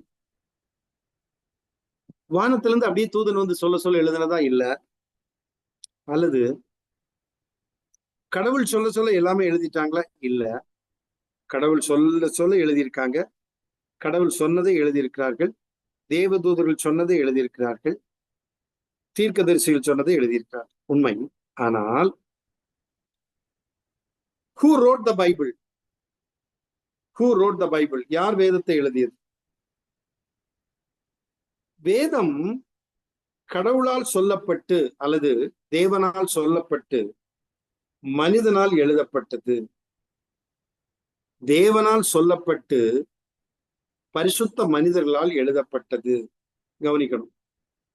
தேவதூதர் சொன்னது எழுதியிருக்காங்க, தீர்க்க தரிசன வெளிப்பாடும் இருக்கிறது, தீர்க்கதரிசிகள் சொல்லி இருக்கிறதும் எழுதப்பட்டிருக்கிறது, கடவுள் சொல்லுவதையும் எழுதியிருக்கிறார்கள், தேவன் சொன்னதையும் எழுதியிருக்கிறார். அப்படி என்றால் வேதம் தேவனால் சொல்லப்பட்டு மனிதனால் எழுதப்பட்டது. வேதம் சுமார் 40 ஆசிரியர்களால் எழுதப்பட்டது. எத்தனை ஆசிரியர்களா? 40 ஆசிரியர்கள். நம்முடைய பரிசுத்த வேதத்தை எழுதினது 40 ஆசிரியர்கள். எப்படி எழுதினாங்க? Who wrote the Bible? கடவுள் சொல்ல தேவன் சொல்ல தேவன் வெளிப்படுத்தினதை பரிசுத்த மனிதர்கள் எழுதினார்கள். தேவதூதர்கள் வெளிப்படுத்தி அல்லது தேவதூதர்கள் பேசினதை மனிதர்கள் எழுதினார்கள். தீர்க்கதரிசிகள் சொன்னதை தீர்க்கதரிசிகள் எழுதினார்கள். சரி, அப்போ வேதம் சுமார் 40 ஆசிரியர்களால் எழுதப்பட்டது. 40 ஆசிரியர்கள் எழுதியிருக்காங்க. இதெல்லாம் நம்ம தெரிஞ்சுக்கணும். பாருங்க, வேதம், நம்ம பரிசுத்த வேதத்தை எழுதணும் 40 பேர். எப்படின்னா, பழைய ஏற்பாட்டை 32 ஆசிரியர்கள் எழுதியுள்ளனர். பழைய ஏற்பாட்டை வந்து 32 ஆசிரியர்கள் எழுதியுள்ளனர். புதிய ஏற்பாட்டை 8 ஆசிரியர்கள் எழுதியுள்ளனர். அப்ப 32 8 கூட்டினா 40.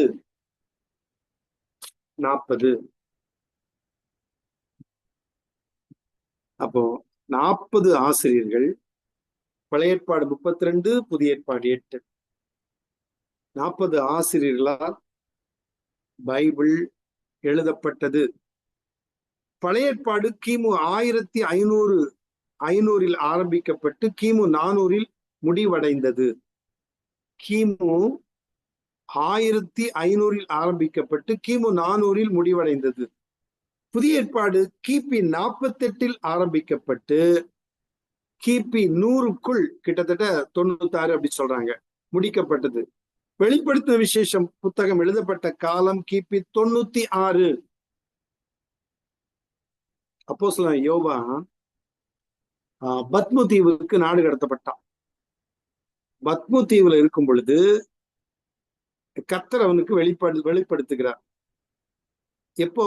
கிபி 96 இதன் காலம் சுமார் என்ன எழுதுனா, அப்ப மொத்தமா டோட்டலா அது ஒரு 1500, இது ஒரு 100 பக்கம் வருது.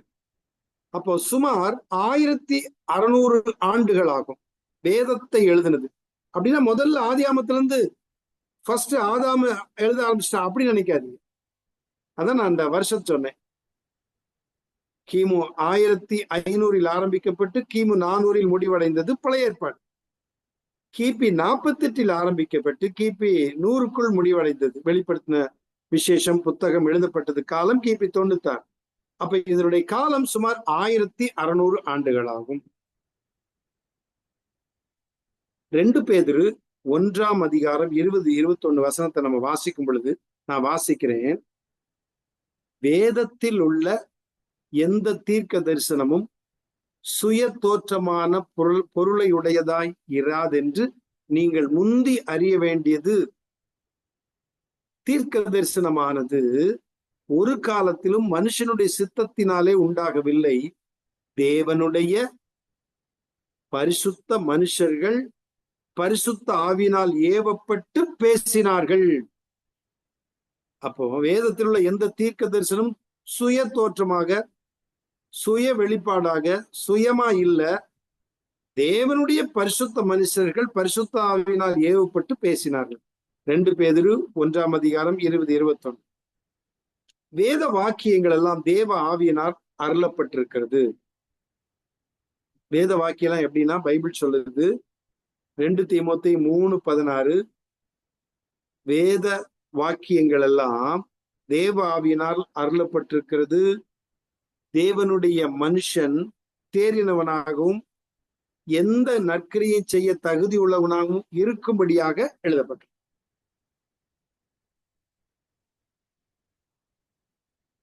2 சாமுவேல் 23:2 பார்க்கிறோம். கர்த்தருடைய ஆவியானவர் என்னை கொண்டு பேசினார், அவருடைய வசனம் என் நாவில் இருந்தது. கர்த்தருடைய ஆவியானவர் என்னை கொண்டு பேசினார், அவருடைய வசனம் என் நாவில் இருந்தது. அப்போ தீர்க்கதரிசியை கொண்டு சாமியில சொல்லும் பொழுது அந்த இடத்துல சொல்றார். அப்போ தீர்க்கதரிசிகளை கொண்டு ஆண்டவர் ஆவியானவர் பேசினார், ஏன்னா அவருடைய வசனம் அவருடைய வாயில் இருந்தது. சரி, அப்போஸ்தலர் 1:16 சகோதரரே, இயேசுவை பிடித்தவர்களுக்கு வழிகாட்டின யூதாசை குறித்து பரிசுத்த ஆவி தாவீதின் வாக்கினால் முன் சொன்ன வேத வாக்கியம் நிறைவேற வேண்டியதாய் இருந்தது. பாத்தீங்களா? இயேசுவை பிடித்தவர்களுக்கு வழிகாட்டின யூதாசை குறித்து பரிசுத்த ஆவி தாவீதின் வாக்கினால் முன் சொன்ன வேத வாக்கியம் நிறைவேற வேண்டியதா இருந்தது. அப்போஸ்தலர் 1:16 சொல்லப்பட்டிருக்கு, தாவீதினால் சொன்னது. சோ அதனால தேவ மனுஷர்கள் வெளிப்படுத்தி சொன்னார்கள், தீர்க்க தரிசனமாய் சொன்னார்கள், அதை எழுதியிருக்கிறார்கள். சரியா? சரி, நான் டைம் எப்படி ஆயிடுச்சு நினைக்கிறேன். சார்ல்ஸ், இன்னும் கொஞ்ச நேரம் எடுக்கலாம். கொஞ்சம் எடுக்கலாமா? ரைட், அடுத்தது இன்னும் கொஞ்சம் டைம் எடுக்கலாம் அப்படின்னு. அடுத்தது பாருங்க, இந்த இப்ப நம்ம ஆசிரியர்கள் 40 பேர் எழுதுனாங்க, இதெல்லாம் பார்த்தோம். ஆனா பரிசுத்த ஆவியானவர் தான் முழு வேதத்தின் ஆசிரியர். பரிசுத்த ஆவியானவர் தான் முழு வேதத்தின் ஆசிரியர். சரி, வேதத்திற்கு வழங்கப்பட்ட சில பெயர்கள். வேதம், நம்ம சொல்றோம் வேதம், பரிசுத்த வேதம், அதற்கு சொல்லப்பட்ட அல்லது விளங்கப்பட்ட சில பெயர்கள் வேத வாக்கியங்கள். எப்படிங்க? நீங்களா சொல்லி பார்த்துக்குங்க. வேத வாக்கியங்கள். இப்ப யோவான் 5:39, யோவான் 5:39 நம்ம வாசிக்க கேட்போம். இங்க நாங்களே வாசிக்கிறோம். யோவான் 5:30. நீங்க இது கொஞ்சம் நல்லா கவனிக்கணும், ரொம்ப கவனிக்கணும். அதாவது வேதத்திற்கு வழங்கப்பட்டுள்ள சில பெயர்கள். வேதத்திற்கு வழங்கப்பட்டுள்ள சில பெயர்கள். ஒன்று வேத வாக்கியங்கள். வேத வாக்கியங்கள். ஒன்று வேத வாக்கியங்கள். சரி, யோவான் 5:39. வாசிமா. வேதங்களை ஆராய்ந்து பாருங்கள், அவைகளால் இல்ல என்ன மறுபடியும் வேத வாக்கியங்களை வேத வாக்கியங்களை கவனிச்சிங்களா? இங்க நீங்க ரொம்ப நல்லா கவனிக்கணும். யார் சொல்றது? ஆண்டவராகிய இயேசு கிறிஸ்து. அவர் என்ன சொல்றாரு? வேத வாக்கியங்களை ஆராய்ந்து பாருங்கள், அவைகளால் நித்திய ஜீவன் உண்டென்று எண்ணுகிறீர்களே. பாருங்க, ஆண்டவராகிய இயேசு கிறிஸ்து என்ன அழகா சொல்றார். வேத வாக்கியங்களை ஆராய்ந்து பாருங்கள், அவைகளால் நித்திய ஜீவன் உண்டென்று எண்ணுகிறீர்களே. என்னை குறித்து சாட்சி கொடுக்கிறவைகளும் அவைகளே. எப்படி பாருங்க, என்னங்க? வேத வாக்கியங்கள். வேத வாக்கியங்கள். நல்லா கவனிங்க, நல்லா பார்க்கணும். இயேசு கிறிஸ்து சொல்றார், வேத வாக்கியங்களை ஆராய்ந்து பாருங்கள், அவைகளால் உங்களுக்கு நித்திய ஜீவன் உண்டென்று எண்ணுகிறீர்களே. என்னை குறித்து சாட்சி கொடுக்கிறவைகளும் அவைகளே. எது ஆண்டவராக இயேசு கிறிஸ்துவை குறித்து சாட்சி கொடுக்கிறது? வேத வாக்கியங்கள். என்ன வேத வாக்கியம்? இப்பதான் பார்க்கணும். நான் சொல்லட்டுங்களா? கம்ப்ளீட் ஜூஸ் ஸ்டடி பைபிள் ஒரு பைபிள்ல இந்த வேத வாக்கியத்திற்கு என்ன, ஆங்கிலத்துல தான் அது இருக்கு, ஆனா எபிரேய மொழியினுடைய வேர்டு அப்படியே வரும். அதுல என்ன போட்டிருக்குன்னா, வேத வாக்கியங்கள் அப்படிங்கிறத இயேசு சொன்னத டனாக்னு சொல்றாங்க. இப்ப நான் முதல்ல ஆரம்பத்தில் நடத்துறது உங்களுக்கு புரியுதா? யூதர்கள் வேதத்தை 3 பகுதியாய் பிரித்தார்கள். தோரா, நெபீம், கெட்டுவீம். அந்த 3ஐயும் அவர்கள் என்ன சொன்னாங்க? முதல் எழுத்தை வைத்து, 3க்கும் வரக்கூடிய முதல் எழுத்தை வைத்து டனாக்னு சொன்னாங்க. டனாக். அப்ப இந்த இடத்துல ஆண்டவர் சொல்றது, வேத வாக்கியங்களை ஆராய்ந்து பாருங்கள், அவைகளால் நித்திய ஜீவன் உண்டென்று எண்ணுகிறீர்களே. என்னை குறித்தும் சாட்சி கொடுக்கிறவைகள், என்னை குறித்து சாட்சி கொடுக்கிறவைகளும் அவைகளே. என்னை குறித்து சாட்சி கொடுக்குது. எது என்னை குறித்து சாட்சி கொடுக்குது? யூதர்கள் நம்பின, யூதர்கள் பயன்படுத்தின, யூதர்கள் வாசிக்கின்ற அந்த வேத வாக்கியம் என்று சொல்லக்கூடிய டனாக். அந்த டனாக்ல என்னை குறித்து எழுதியிருக்கிறது. ஆமேன். எனக்கு இந்த வசனம் வாசிக்கும் போது ரொம்ப தொடப்பட்டேன். நம்ம சாதாரண வேத வாக்கியம் அப்படின்னு ஒருவேளை பிரசங்கியார் சொல்லிட்டு போயிடலாம். ஆனா என்ன அப்படிங்கிறத பாத்தீங்களா? டனாக், யூதர்கள் பயன்படுத்தின அது ஆண்டவங்க மென்ஷன் பண்றார் இல்ல, இயேசு கிறிஸ்து மென்ஷன் பண்றார். டனாக். அந்த டனாக் என்னை குறித்து சாட்சி கொடுக்கிறது. அந்த டனாக்க ஆராய்ந்து பாருங்கள், அவைகளால் உங்களுக்கு என்ன உண்டு? நித்திய ஜீவன் உண்டு என்று எண்ணுகிறீர்களே. சரியா? இன்னொரு ஒரு வேத பகுதி நான் கொஞ்சம் பைபிள் ஒரு நிமிஷம் நான் ஒரு காரியத்தை சொல்ல விரும்புறேன். அப்போஸ்தலர் நடபடிகள்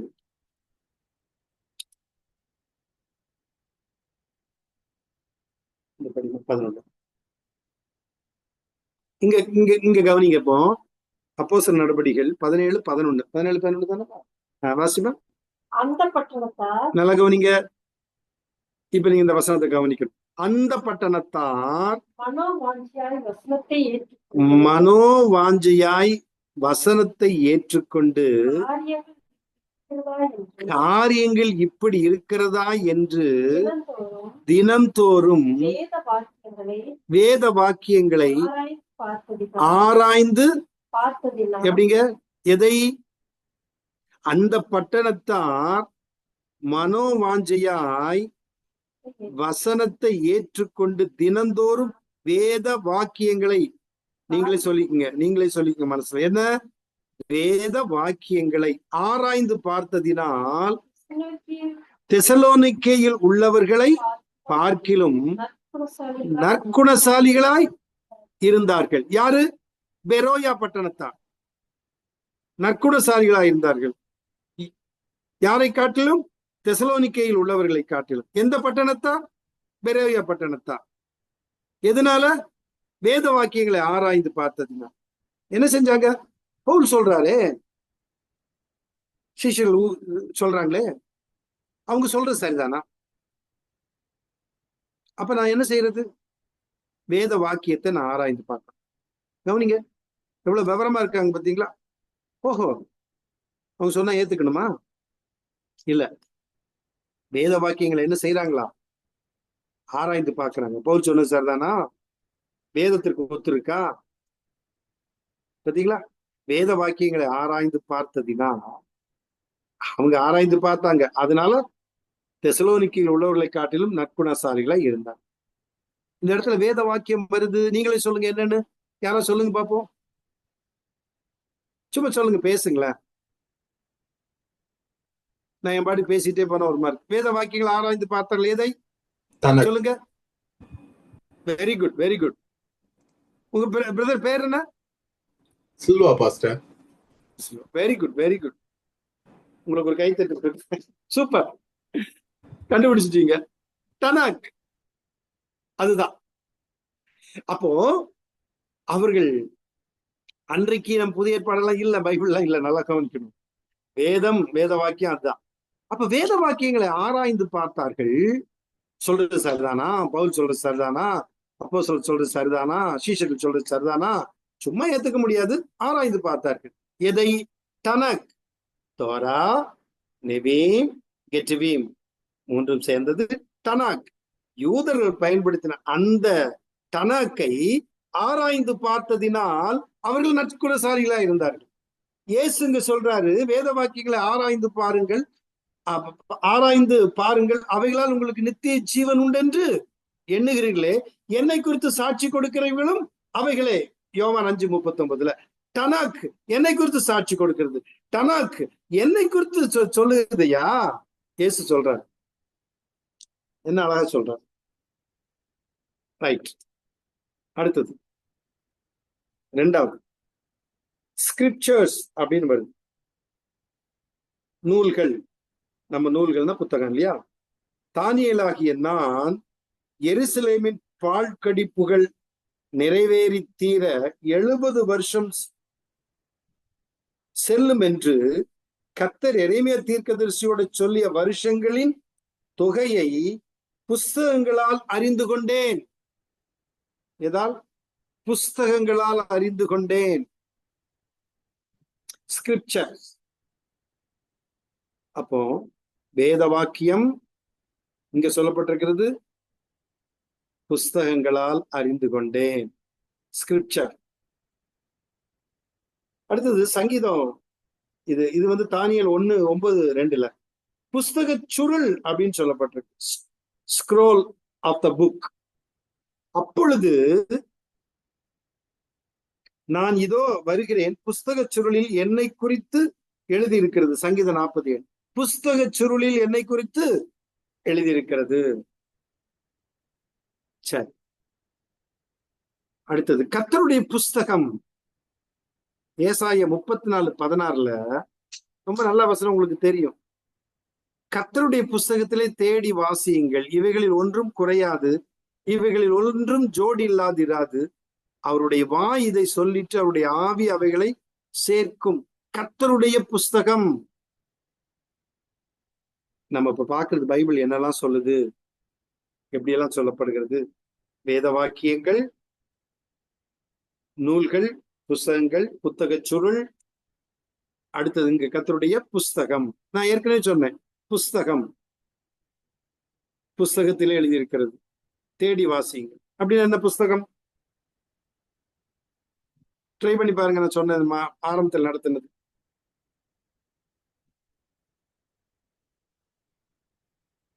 நான் உங்களுக்கு சொன்னேன், பொதுவா பைபிளுக்கு பேரை நான் சொன்னேன். உங்களுக்கு என்னன்னா,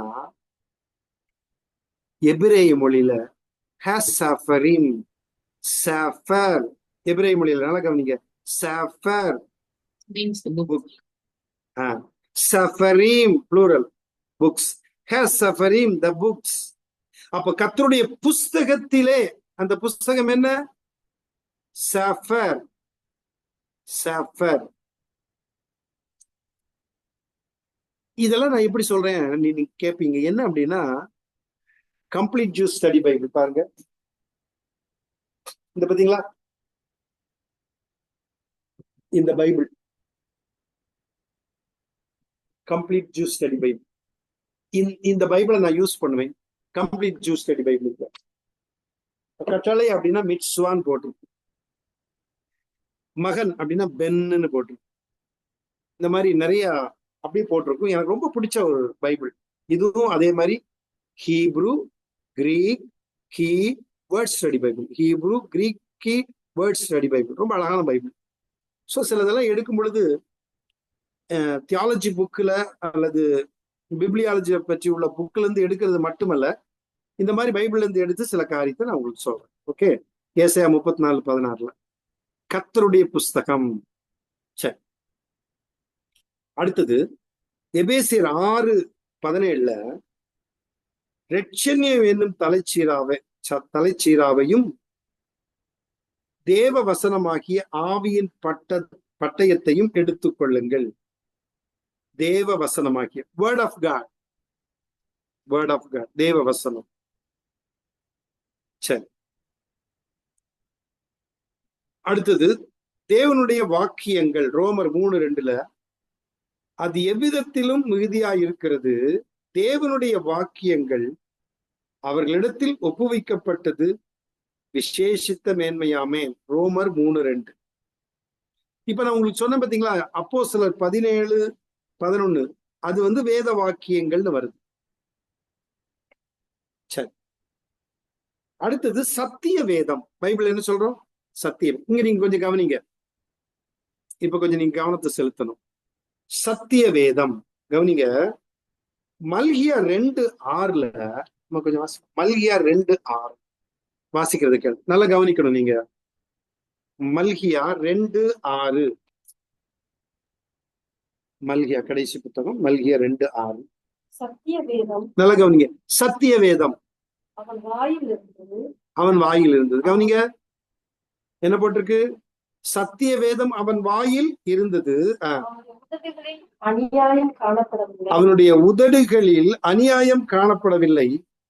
என்னோட சமாதானமும் அவன் என்னோட சமாதானமும் யதார்த்தமாய் சஞ்சரித்தது. அநேக அக்கிரமத்தினிமித்தம் திருப்பினான். அநேக அக்கிரமத்தினின்று திருப்பினான். சத்திய வேதம். சத்திய வேதம் இது உங்களுக்கு இப்ப நீங்க திங்க் பண்ணி பாருங்க. சும்மா கொஞ்சம் திங்க் பண்ணி பாருங்க. நம்ம முடிச்சிடலாம் கொஞ்ச நேரத்துல. இப்ப நான் மல்கியா 2:7 நான் வாசிக்கட்டா? கவனிங்க அடுத்த வசனம். ஆசாரியனுடைய உதடுகள் அறிவை காக்க வேண்டும், வேதத்தை அவன் வாயிலே தேடுவார்களே. வேதத்தை அவன் வாயிலே தேடுவார்களே. கவனிச்சிங்களா? எதை ஆசாரியனுடைய வாயில எதை தேடுவார்கள்? வாயில என்ன தேடுவார்கள்? வேதத்தை அவனுடைய வாயிலே தேடுவார்களே. என்ன வேதம்?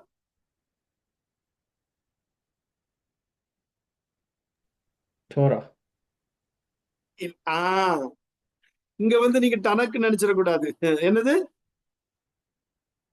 சொல்லுங்க, யாராவது ஒருத்தருக்கு சொல்லுங்களேன். இங்க என்ன? தோரா. கொஞ்சம் யாராவது ஒருத்தர் அந்த பிரதர் சொன்னது மாதிரி கொஞ்சம் என்னை பாருங்களேன். யாராவது அந்த பிரதர் கூட வந்தா நல்லா இருக்கும். தோரா வேதத்தை அவன் வாயில் தேடுவார்கள். சத்திய வேதம் அவன் வாயில் இருந்தது. அந்த வேதம் என்பது இப்போ சங்கீதம் 1 நம்ம படிக்கிறோம்ல, கர்த்தருடைய வேதத்தில் பிரியமா இருந்து. கர்த்தருடைய வேதத்தில் அந்த வேதம்னு வருது பாத்தீங்களா? பழைய ஏற்பாட்டுல வேதம், புதிய ஏற்பாட்டுல வேதம்னு வருது. அந்த வேதம் என்னன்னா தோரா. வேத வாக்கியங்கள் என்ன? தனாக். புரியுதா? ரெண்டுக்கு வித்தியாசம் புரியுதா? வேத வாக்கியங்கள் அது என்னது? தனாக். வேதம் தோரா. அப்போ அவனுடைய வாயில வேதத்தை தேடுவார்கள்னா என்ன அர்த்தம்? தோரா. தோராவை அவன் வாயில் தேடுவார்கள். பிரதர் எப்படி புரிஞ்சுதா பிரதர்? ஆமா பாஸ்டர். தோராவை அவன் வாயில் தேடுவார்கள், வேதத்தை அவன் வாயில் தேடுவார்கள்னா இந்த இடத்துல தனாக் இல்ல, தோரா. தோராவை அவன் வாயில் தேடுவார்கள். அதான் அதான் சத்திய வேதம். மல்கியா 2:6-7. சரி, அடுத்தது வேத புஸ்தகம். இவர்கள் யூதாவிலே உபதேசித்து கர்த்தருடைய வேத புஸ்தகத்தை வைத்துக்கொண்டு யூதாவின் பட்டணங்களெல்லாம் திரிந்து ஜனங்களுக்கு போதித்தார்கள். 2 நாளாகவும் 17:9. அடுத்தது 10வது கர்த்தருடைய வேதம். கர்த்தருடைய வேதத்தில் பிரியமாயிருந்து இரவும் பகலும் அவருடைய வேதத்தில் தியானமா இருக்கிற மனுஷன் பாக்கியவான். சங்கீதம் 1:2. கர்த்தருடைய வேதத்தில் பிரியமாயிருந்து. அப்ப கர்த்தருடைய வேதம் என்ன? இங்க என்ன சொல்லுங்க? தோரா. கர்த்தருடைய வேதம் என்ன? தோரா. வேத வாக்கியங்கள் தனாக், வேதம் தோரா. ரைட், ரொம்ப நல்லா கவனிக்கிறீங்க, ரொம்ப சந்தோஷமான ஒரு காரியம். சரி, அடுத்தது அடுத்த வாரத்தில் நம்ம பார்க்கலாம். என்ன பார்க்க போறோம்னா, தேவனுடைய வார்த்தை நமக்கு எப்படி வந்தது அப்படிங்கறத நம்ம அடுத்த வாரத்துல பார்க்க போறோம். இது வரைக்கும் பார்த்ததுல உங்களுக்கு ஏதாவது டவுட் இருந்தா அல்லது கேள்வி எது இருந்தால், இது கொஞ்சம் புரியல வேத அப்படின்னு வாக்கியங்களுக்கும் வேதத்திற்கும் எப்படி வித்தியாசம் கண்டுபிடிக்கிறது? வேத வாக்கியங்கள் தனாக்குன்னு சொல்றீங்க, வேதம் தோரான்னு சொல்றீங்க. ரைட். அது எப்படி நம்ம சொல்றது? நான் எப்படி கண்டுபிடிக்கிறது எது வேத வாக்கியம் எது வேதம்? நீங்க கம்ப்ளீட் ஜூஸ் ஸ்டடி பைபிளை படிச்சு கண்டுபிடிக்கணும்னு நான் சொல்லல, தமிழ் பைபிளை கண்டுபிடிக்கலாம். புரியுதா உங்களுக்கு? நீங்க நல்ல கேள்வி. ஏன் அப்படின்னா, வேதம் அப்படின்னு வருது பாத்தீங்களா, வேதம் அப்படின்னு வந்தா அது தோரா. வேத வாக்கியங்கள் அது என்ன? தனாக். இப்போ வேதம், இப்ப நான் ஒரு காரியம் உங்களுக்கு நான் சொல்றேன். ஒரே நிமிஷம். சிஸ்டர், உங்க அந்த இங்கிலீஷ் பைபிள்லயே நீங்க படிச்சீங்கன்னா இந்த வேர்சஸ் எல்லாம் நீங்க வச்சு பாத்தீங்க, இன்ஸ்ட்ரக்ஷன்ஸ்னு இருக்கும் NIV-ல, அதெல்லாம் டோரா. ஸ்கிரிப்சர்ஸ் இருக்கும், அதெல்லாம் தனாக். இன்ஸ்ட்ரக்ஷன்ஸ் இருந்தா டோராவா? ஆமா, அது நீங்க தோரா. என்ன வெர்ஷன்ல நீங்க படிக்கிறீங்களோ அதுல பாத்துக்கோங்க. எனக்கு NIV-ல அந்த மாதிரி இருக்கு. நீங்க என்ன வெர்ஷன்ல? இன்ஸ்ட்ரக்ஷனா சொன்ன பாத்தீங்களா, இன்ஸ்ட்ரக்ஷனா தோரா. ஓகே, வேத வாக்கியங்களுக்கு என்ன பாஸ்டர் சொன்னீங்க நீங்க? ஸ்கிரிப்சர்ஸ். ஸ்கிரிப்சர்.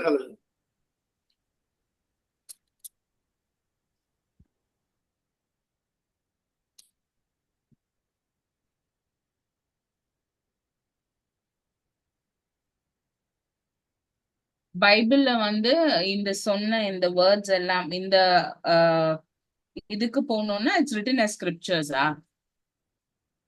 ஸ்கிரிப்சர். ஓகே. இப்ப சிஸ்டர் நீங்க கேட்டதுக்கு ஒண்ணு சொல்றேன் பாருங்களேன். அப்போஸ்தலர் 22ஆம் அதிகாரம் 12ஆம் வசனம். நீங்க இங்கிலீஷ்ல வாசிங்களா? இங்கிலீஷ்ல வாசிக்க முடியுமா? Acts 22:12. Acts 22. 22:12.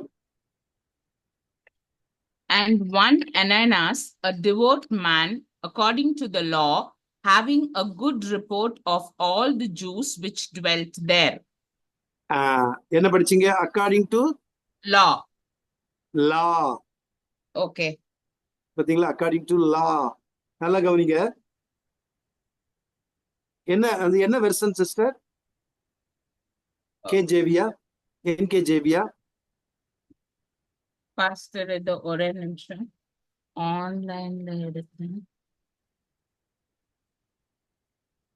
வெர்ஷன் போர்ட்ல பாஸ்டர் இருந்தா. சரி, விடுங்க பரவாயில்ல. இங்கிலீஷ் பைபிள்ல என்ன போட்டிருந்துச்சு இப்ப படிச்சது? according to law. according to law. ஓ லான்னு வருது பாத்தீங்களா? நல்லா ஆ கவனிங்க. லான்னு வருது. இப்ப நான் தமிழ்ல வாசிக்கிறேன். இப்ப நீங்க இங்கிலீஷ் வாசிச்சது ரொம்ப தமிழை காட்டில இங்கிலீஷ்ல ரொம்ப சுலபமா இருக்குது. லான்னு வருது. கவனிங்க, லான்னு வருது. நான் வாசிக்கிறேன் பாருங்க. அப்பொழுது வேத பிரமாணத்தின்படியே பக்தி உள்ளவனும். யாரு? அனனியா. ஓகே வேத பிரமாணத்தின்படியே. லான என்ன? Torah. Okay okay okay okay புரிஞ்சுது பாஸ்டர், இப்ப புரிஞ்சு. இப்ப அந்த அனனியா எப்படி பக்தி உள்ளவன்? லா படி, வேத ஓகே பிரமாணத்தின்படி, தோராவின்படி பக்தி உள்ளவன். ஓகே வெரி குட், சூப்பர், நல்ல கேள்வி. லான்னு வருது பாத்தீங்களா? இது புரிஞ்சுக்கலாம். நீங்க நீங்க அப்படியே படிச்சீங்கன்னா இங்கிலீஷ்ல, இப்ப நான் சொன்ன வசனம் எல்லாம் மல்கியாவில் நல்லா இங்கிலீஷ் பைபிள் படிச்சீங்கன்னா நல்லா தெரியும். அவ்வளவுதான். Okay, good pastor. Good. Okay, இந்த நீங்க சொன்னீங்களா ரெடி, இது ஓல்ட் சொல்லுங்க. Testament starts with God's revelation அப்படின்னு. பழைய ஏற்பாடு correct. தேவனுடைய வெளிப்பாடோட தொடங்குது அப்படின்னா அது என்ன? New testament ends with God's revelation okay, revelation இருக்குது, வெளிப்படுத்தின விசேஷம். But old testament starts with God's ரெவலேஷன்னா அது எதை மீன் பண்றீங்கன்னு? இல்ல, பழைய ஏற்பாடு வந்தது, அதாவது கடவுளின் வெளிப்பாட்டுடன் தொடங்கியது அப்படின்னா, நிறைய பழைய ஏற்பாட்டுல கடவுளுடைய வெளிப்பாடு இருக்கிறது. மெயினா ஆதியாகமம் 1:1 என்ன அப்படின்னா, in the beginning God created heavens and earth. in the beginning God, கர்த்தர் வெளிப்படுறாருல, அதான் God. அது ஹீப்ருல அழகா இருக்கும். பெரிஷித் பரா எலோகிம். அப்ப தேவன் ஆதியாகமம் ஜெனிசிஸ் 1:1 வர்றாரு. தேவன் அங்க வெளிப்படுறாரு. தேவன் மட்டும் வெளிப்படல, இயேசுவும் அங்க வெளிப்படுறாரு. பெரிஷித் பரா எலோகிம் எட் ஹஷமை வெயட். அந்த எட்டுன்னு இருக்குல்ல, ஆலஃபன்டவ், ஜீசஸ். ஓல்டு டெஸ்டமெண்ட்ல தேவனும் வெளிப்படுறாரு, அதே சமயத்துல கிறிஸ்துவும் வெளிப்படுறாரு. ஜெனிசஸ் 1:1. ஓகேவா? Very good. ஓகே மச்சால்ஸ், வேற Okay. எதுவும் டவுட் இருக்கா? Any other questions, doubts? நடத்தின பாடத்துல இருந்து எதுவும் கேட்கலாம். இன்னொருக்கா படிச்சு பார்த்துட்டு வரோம் பாஸ்டர், நெக்ஸ்ட் கிளாஸ். நீங்க படிங்க சிஸ்டர், ரொம்ப சூப்பர். நல்லா நீங்க கொஞ்சம் ரிசர்ச் பண்ணது மாதிரி இருக்கும். நீங்க படிங்க, ரொம்ப நல்லது. நம்ம சும்மா சாதாரண பிப்ளியாலஜி அப்படிங்கிற ஒரு சப்ஜெக்ட் போனா போயிடும். பட் இதுல நான் ஏன் சொல்றேன் அப்படின்னா, அன்னைக்கு அவங்க எப்படி பயன்படுத்தினாங்க அப்படிங்கிற எங்க ஆசிரியர் எனக்கு கற்றுக் கொடுத்தது. அதோட நான் கொஞ்சம் சில நல்ல ஸ்டடி பைபிளை படிச்சு நான் தெரிஞ்சுக்கிட்டேன். ரொம்ப நல்லா இருக்காது சாதாரணமா பிரசங்கம் பண்றதுக்கும். நீங்க இப்ப ஒருவேளை ப்ரீச் பண்றீங்கன்னு வச்சுக்கோங்களேன். இப்ப அனனியா வேத பிரமாணத்தின்படி பக்தி உள்ளவன், அங்க இருக்கிற யூதர்கள் எல்லாராலும் நல்லவன் என்று சாட்சி பெற்றிருந்தானா. அப்ப அவனுடைய பக்தி எப்படி? வேத பிரமாணத்தின்படி, லாப்படி. அவன் தோராவின்படி பக்தி உள்ளவன்.